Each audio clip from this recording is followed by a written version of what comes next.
Salut à tous nos amis d'IvoireTV.net, comme toujours je suis ravie d'être avec vous. Aujourd'hui nous allons parler de mode. Eh bien nous allons donc recevoir une dame, certains d'entre vous la connaissent peut-être déjà, mais nous allons encore mieux la découvrir. Son amour pour la mode, le stylisme modéliste a pris le dessus et aujourd'hui elle a décidé de s'adonner à la mode entièrement. Il s'agit de Dasha Nikwe qui est de passage à New York. Nous allons donc échanger avec elle et apprendre à la connaître davantage. Bonsoir, comment allez-vous? Bonsoir Estelle. Merci d'être venue à IvoireTV.net. Eh bien, on est dans le cadre de l'émission Yestel Show, donc qui vous reçoit pour parler un peu de la mode. Est-ce que vous voulez nous parler un peu de votre parcours? Alors, mon parcours il est assez atypique parce que à la base, quand j'ai fini mes études secondaires, j'ai eu mon bac, j'ai eu un bac scientifique, le bac D à l'époque. Et je me destinais à des études d'architecture ou de médecine. Et entre-temps, j'ai découvert qu'à Air Afrique, on embauchait des nurses pour les vacances. Et je suis rentrée à Air Afrique comme nurse. J'ai travaillé une saison et je me suis rendu compte que le métier d'hôtesse de l'air m'intéressait. Et j'ai passé le concours, je suis devenue hôtesse de l'air. Et pendant que j'étais hôtesse de l'air, un jour, en 87, j'ai une amie à mon frère qui m'a poussé à me lancer dans le stylisme parce qu'elle a vu que je dessinais beaucoup. C'est vrai que j'ai le don du dessin.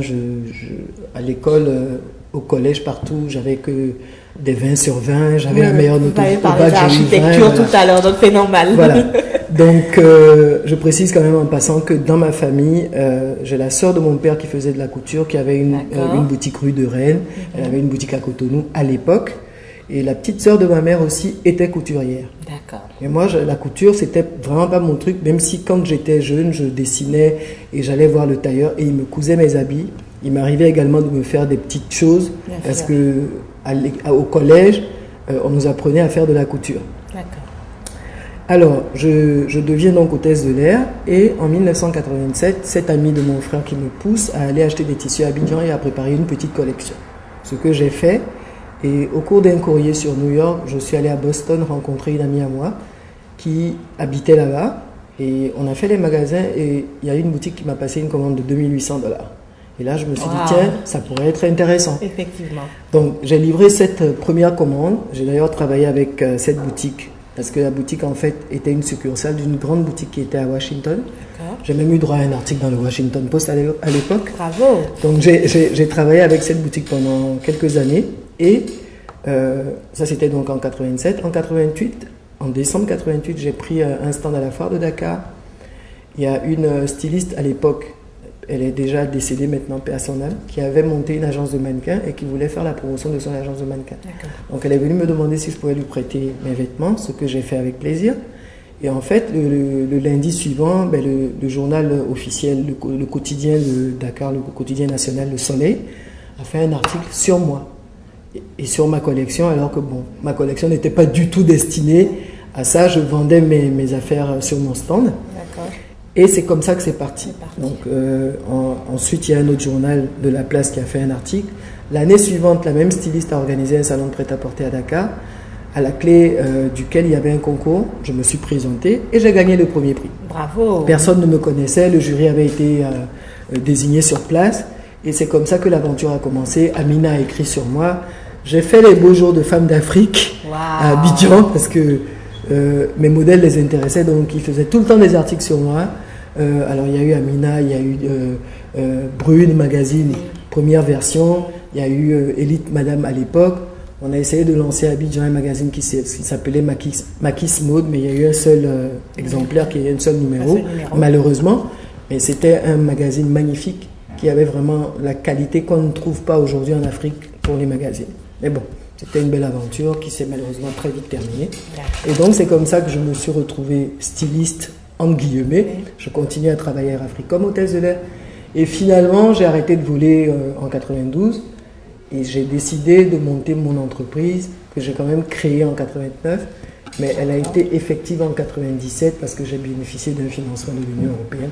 Malheureusement, en Afrique, on n'a pas de mécènes, on n'a pas de gens qui croient en la mode. Et ça fait qu'on est quand même pas mal en retard sur certaines choses. Donc, de fil en aiguille, j'ai monté mon entreprise. J'avais de la clientèle aux États-Unis, en France, un peu partout. Et en Afrique, malheureusement, c'est même pas en Afrique, on n'est jamais prophète chez soi. Bien sûr. Donc j'ai quand même connu quelques déboires. Ça a commencé par un associé qui s'est montré assez véreux, qui m'a purement et simplement piqué mon local alors que moi je l'ai fait venir dans le local.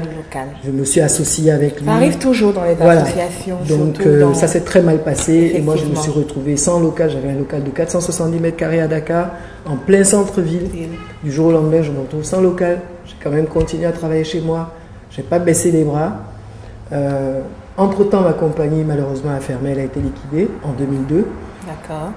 J'ai continué à faire dans la mode, je fais beaucoup dans les uniformes, que ce soit pour les hôtesses, pour les écoles de formation, etc. Enfin bref, les hôtels, je travaille beaucoup avec les hôtels.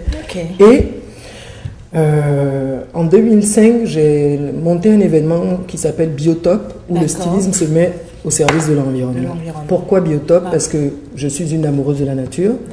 Et je me suis rendu compte que les artistes, d'une manière générale, mobilisaient pour lutter contre le sida, le palu, le cancer, etc. Personne ne faisait quelque chose pour l'environnement. Et là, j'ai décidé de le faire. Donc la première édition, c'était pour aider à la préservation du lac Rose, parce que je ne sais pas si vous connaissez le lac Rose. À Dakar, il y a un lac qui change de couleur quand il y a du soleil, parce qu'il y a des micro-organismes qui vivent dans ce lac et qui ont un pigment qui est lié au fait que le lac soit très salé. Donc, quand il y a du soleil, ce pigment rosit complètement le lac. Et le lac a diminué de pratiquement 20% en l'espace de 20 ans. Je me suis dit, si ça continue, ce lac va disparaître. À l'époque, le rallye Paris-Dakar faisait son arrivée par ce lac. Aujourd'hui, ils ne sont plus en Afrique. On est en train d'ailleurs de se battre au Sénégal pour qu'ils reviennent. Parce que le Dakar...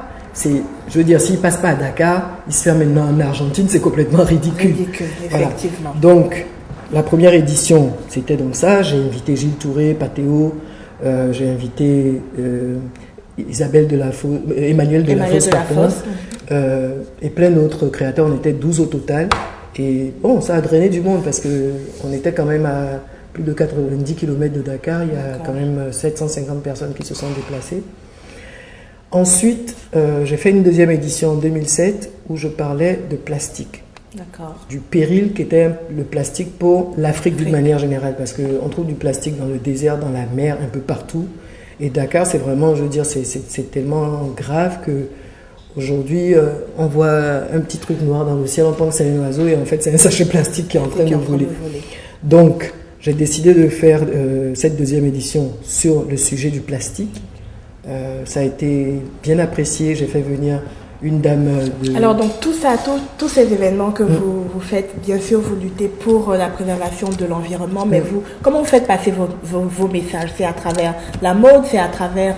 comment vous faites passer vos messages en général? Oui, parce que quand on a fait, par exemple, la première édition, c'était donc le lac Rose, mais il y avait un défilé tout en coton, parce que je faisais la promotion du coton biologique. Pour rester environnement. Bien sûr. Voilà. Donc la deuxième édition, les vêtements étaient en plastique. Et ça, c'était génial. Tout a tourné autour du plastique. D'ailleurs, je vous montrerai à l'occasion le visuel de la deuxième édition. Bien sûr. Beaucoup de gens n'ont pas su que la tenue que j'avais faite, c'était du plastique. C'était du plastique de la tête aux pieds et du plastique recyclé. Donc, c'est des sachets que j'ai ramassés dans la rue pour faire mon modèle. Bravo. Et j'ai invité des créateurs d'un peu partout, du Sénégal notamment, et j'ai demandé à des jeunes créateurs également de faire, il y avait un petit concours, des jeunes créateurs de présenter une petite collection qui a été très appréciée. Il y en a d'ailleurs qui, à partir de cet événement-là, ont pu se lancer dans le développement durable. Il y en a qui ont fait tout autour de l'environnement. Et moi, ça m'a vraiment fait du plaisir parce que je me suis dit, bon, au moins, j'ai permis à des carrières de se lancer. Effectivement. Voilà. Effectivement. Alors, parlons un peu de vos collections. Comment est-ce que, d'abord, d'où vous vient l'inspiration sur vos différentes collections? Mon inspiration, et quel est le matériel en général que vous utilisez? J'utilise toutes les matières. Je veux dire, vous me donnez un sac de jute, je vais faire un vêtement avec. Je fais du vêtement avec le plastique déjà. Oui, voilà, vous venez de mentionner ça. J'utilise toutes les matières. J'utilise vraiment toutes les matières. Toutes les matières. J'ai une préférence pour toutes les matières naturelles, donc le coton, Alors aujourd'hui, il y a un engouement pour le wax. Et moi, ça me fait rigoler parce que, je veux dire, il y a quand même 25 ans derrière. Moi, Chris Seydou et quelques-uns, on a utilisé le wax. Et personne n'y croyait. Personne n'y croyait. Moi, j'ai fait mes premiers tailleurs en wax en 88. Alors aujourd'hui, je vois wax par-ci, wax par-là. C'est devenu l'accessoire par excellence. Tant mieux. Parce que ça permet aux industries de textile africaines de se développer. Moi, je suis d'accord. Aujourd'hui, c'est vrai que j'ai eu une période où j'ai un peu mis ma carrière en parenthèse parce que bon, j'ai eu des événements familiaux qui étaient très douloureux. J'ai eu des décès, je vais dire, bon, je ne vais pas en parler ici, mais ça a été très douloureux. Donc j'ai quand même eu une période de flottement qui a duré pratiquement 5 ans. Je peux dire que c'est depuis l'année dernière que j'ai vraiment repris du poil de la bête, où je refais surface, où je recommence à créer, parce que je n'arrivais même plus à créer. Donc, j'ai participé à la Fashion Week de Adama Paris. D'accord, j'allais en venir pour vous demander quels sont les grands événements récents auxquels vous avez participé. Bon, je ne vais pas citer les autres, mais bon, déjà l'année dernière, j'ai participé à la Fashion Week d'Adama Paris. Ça a permis aux gens de se rendre compte que j'étais toujours dans la course, que j'étais toujours là. Et là, j'ai donc un neveu à moi, dont je suis très fier, qui organise au Canada, c'est l'objet de ma présence en fait à New York, parce que je viens de Montréal, qui organise et là on vous a pris dans nos filets rapidement pour vous arracher quelques mots.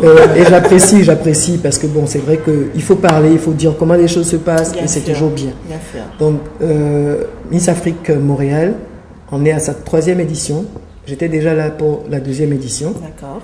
Je suis venu pour la 3e édition, et cette fois-ci, j'ai eu l'honneur, je dis bien l'honneur, d'habiller les candidates en tenue de soirée et en maillot de bain. D'accord. Donc, sur ma page Facebook d'Asha Nikwe, on retrouve les photos de ces modèles-là. Et sur ma page officielle également, c'est toujours d'Asha Nikwe.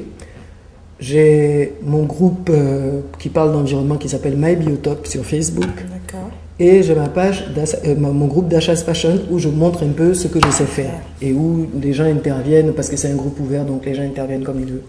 Alors là, je sais que je vais certainement refaire la 4e édition de Miss Afrique Montréal, mais je vais d'ores et déjà préparer une collection parce que ça fait longtemps que je n'ai pas fait de collection. J'ai quand même régulièrement fait des collections que j'ai présentées à Dakar.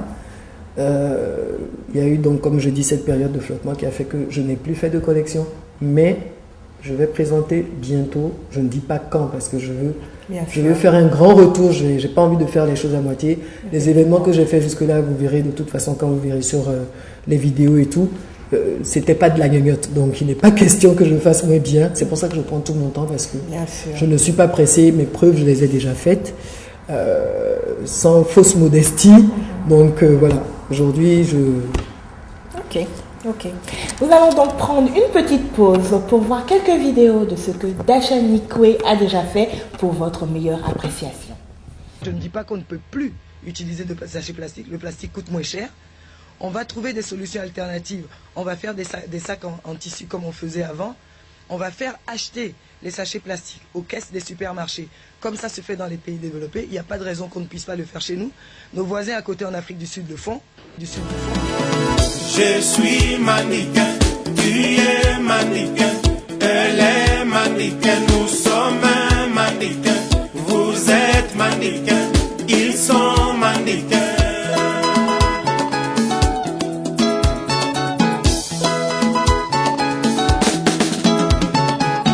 Babuka kiligale ya kaluji na ya kome papla ifale na tele manango nandule wana mbila mirapale masta batindika ye petita bendana uta azwa lupemba azwa kiboba bachache bamiyake bayama moto influence à coup d'ailleurs.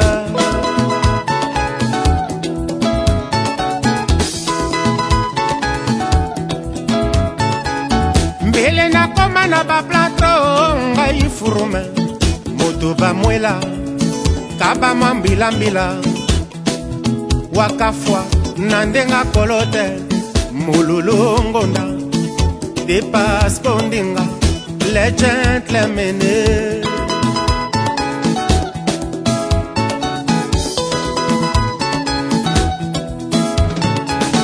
petit alobi nanga naebi mauvais matin nga na lelie eldo chevito irare komano mestre likambo bakotisaki ye mpo alandela na nsima mawatro mwana kutu ebimaki ye carte sur table ko négocier showbiz esimba monde vivra verra.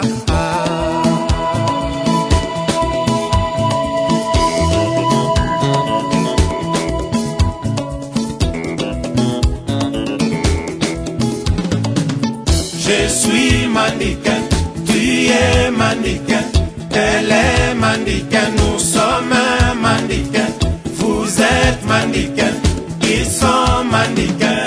Kebalukwa ke baby Sakamoto ya ya pona lokotro tolobaki moto ayebate awele mpifo c'est pona Ferrari na caviar contre signaki pona liwa.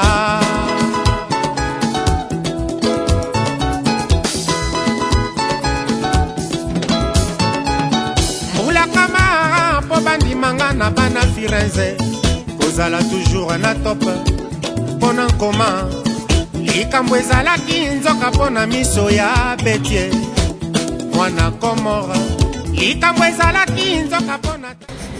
Nous venons donc de voir ensemble des vidéos de Dasha Nikwe que nous avons effectivement appréciées ensemble. Alors Dasha, dites-nous un peu, quelles sont les difficultés que les stylistes, surtout les stylistes africains rencontrent aujourd'hui, ou peut-être les difficultés auxquelles vous avez déjà fait face? Alors, la première chose, c'est qu'en Afrique, on ne croit pas en nous. Déjà, on nous met vraiment en guillemets, stylistes, on dit oh c'est des artistes. Et quand on dit artiste, ça a une connotation très péjorative. Alors qu'en fait, la mode, c'est quand même une industrie. En Europe, aux États-Unis, en Asie, partout, c'est une industrie. Donc, il n'y a pas de raison que nos gouvernants n'investissent pas sur le secteur de la mode. Et le secteur de la mode, il comprend vraiment, c'est très vaste. C'est le créateur, c'est le couturier, c'est les petites mains, c'est les accessoiristes, c'est les créateurs de bijoux, c'est les créateurs de maroquinerie, et il y en a, sac à main, chaussures, etc. Donc, il n'y a pas de raison qu'on n'investisse pas dans ce secteur-là. Donc, ce qui nous fait défaut, c'est ça. On nous dit financement à la banque. Alors, le financement à la banque, c'est des intérêts, et très vite, on est étouffé. Oui. Très vite, on est étouffé. Alors, on cherche des sponsors. Les sponsors, ils ne sont pas nombreux. Ils vont investir pour un artiste plasticien, pour un sculpteur, mais pour la mode, c'est toujours... voilà. Donc, on manque de soutien à ce niveau-là. Il serait temps que nos gouvernants comprennent que c'est vraiment un secteur qui rapporte de l'argent. Pourquoi aujourd'hui on a autant de talent et on n'arrive pas à décoller? Voilà. Donc aujourd'hui, est-ce que vous pensez réellement que les stylistes africains pourront... Enfin, quel est votre avis sur le fait que la mode africaine n'arrive pas réellement à décoller, vu qu'il y a beaucoup de stylistes africains qui ont des talents énormes, mais on n'arrive pas à sortir réellement de l'Afrique, à s'étendre en Amérique, en Europe, en Asie? Moi, je dis qu'il y a de la place pour tout le monde et partout, parce que j'ai quand même commencé ma carrière de styliste en vendant aux États-Unis et en France. Donc, ça ne veut pas dire qu'on ne peut pas vendre. On a deux problèmes. Le premier, c'est le problème de financement dont je parle. Le deuxième, c'est un problème d'infrastructure. Je vais rajouter un troisième, c'est un problème de qualité de notre produit. Parce que quand on voit les produits, parfois, ils sont très beaux. Vous regardez de près les finitions, c'est l'horreur. Ça, il faut le dire. Il faut avoir le courage de le dire. Ils ne sont pas nombreux, ceux qui sont capables de produire du travail de qualité. Il existe des usines de production au Sénégal, en Côte d'Ivoire, un peu partout. Mais vous demandez à ces gens-là de vous faire une série. Sur la série, vous avez des problèmes. Moi, je me rappelle à l'époque, parce que la vocation d'un créateur n'est pas de diriger une entreprise de confection ou de ceci ou de cela. Le créateur en Afrique, moi j'évite de dire la mode africaine ou le créateur africain, parce que l'Afrique c'est 50, combien on est à 50 combien de pays, parce qu'il y a tellement de pays qui se sont divisés en deux maintenant. 52, on est à 52, avec l'histoire du Soudan, c'est 52 ou 53. Est-ce qu'on n'est pas à 53? Bon, bref, toujours est-il que on a une mode en Afrique qui n'est pas forcément une mode à part. Parce que quand on regarde aujourd'hui le travail de Gilles Touré, je suis désolé, mais c'est à la hauteur de ce que fait un Christian Dior ou un Yves Saint Laurent. Effectivement. Qu'on se dise la vérité. Alors pourquoi aujourd'hui Gilles Touré ne peut pas vendre aux Galeries Lafayette ou dans les grands... sur Madison, voilà, sur Madison, etc. Avenue. Parce que déjà, le magasin sur Madison ou sur Fifth Avenue, il coûte cher. D'accord? Alors, est-ce qu'on a les moyens d'avoir des locaux de cette dimension-là? Non. Alors moi, ce que je dis, on aurait pu trouver une solution intermédiaire. Se regrouper par 3, 4 créateurs, 5 créateurs et aller ensemble, sachant qu'on n'a pas le même style, on n'a pas du tout les mêmes clients, etc. Mais vous savez ce qui tue l'Afrique? On ne s'entend pas entre nous, qu'on se dise la vérité, on n'est pas unis. Et c'est juste parce qu'on n'est pas unis que les Occidentaux continuent à profiter de nous. Comment concevez-vous que le continent le plus riche en matières premières, en ressources minières, etc., notre sous-sol est riche. Nos côtes sont riches de poissons, etc. Oui. Mais on est les plus pauvres. Pétrole, oui. Et on est toujours là en train de tendre la main. Il faut que ça change. Mais ça, c'est nos dirigeants qui doivent faire changer la tendance. Mais s'ils continuent à tendre la main et s'ils ne s'unissent pas entre eux, eh bien, on n'ira nulle part. On n'ira nulle part. Ça, c'est clair. Mais je compte vraiment sur la nouvelle génération, sur les jeunes là qui sont en train d'arriver pour que les choses changent. Peut-être que nous, on ne va pas trouver ça. Mais je serai fier de dire, si Dieu me donne vie, quand j'aurai 80 ans et quand je verrai les jeunes vraiment booster l'Afrique, de dire, nous, on a été les pionniers. D'accord. Et ça, c'est mon combat. Effectivement. Alors aujourd'hui, quels sont, je dirais, vos projets pour le futur? Est-ce que vous avez en projet de conquérir l'Amérique, par exemple, ou quels sont vos projets en général? L'Amérique, ça, c'est sûr. Conquérir l'Amérique, ça c'est sûr. Parce que comme je dis, j'ai commencé par les États-Unis et je n'ose pas vous dire le chiffre d'affaires que je faisais à l'époque. D'accord. Je ne vous dis pas non plus ce qui a pu se passer pour que je mette tout en stand-by. Bon, il y a eu tellement de choses, mais tout ça c'est des leçons de vie.